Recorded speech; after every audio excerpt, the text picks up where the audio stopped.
51 years old now. I've been living with PAH for 11 years. When I was first diagnosed, I sort of squandered around life for a couple of years, trying to find a purpose. And it wasn't until I found PHAA I realised that I wasn't alone with the disease.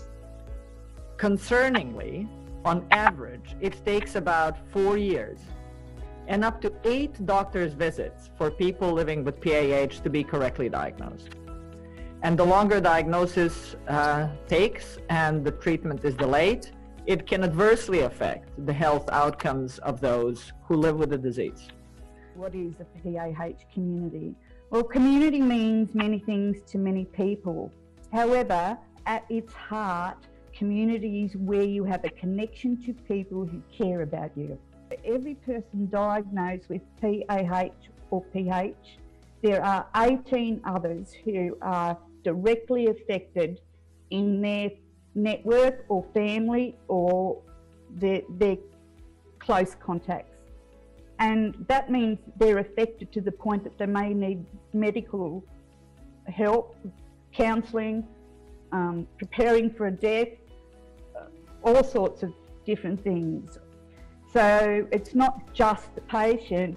And thinking about, how do we actually take control of that and having that sense of choice and control. For us, that is really taking it back to the core of what a patient needs beyond just health care into that psychosocial support. The stories I hear from my patients about the delay in diagnosis, in the symptoms that they've had to put up with, that have been misdiagnosed, in their inability to access information, to access care to an international standard sometimes, and also to be able to explain and get supports that come naturally to many other conditions, is something that has upset me along our journey.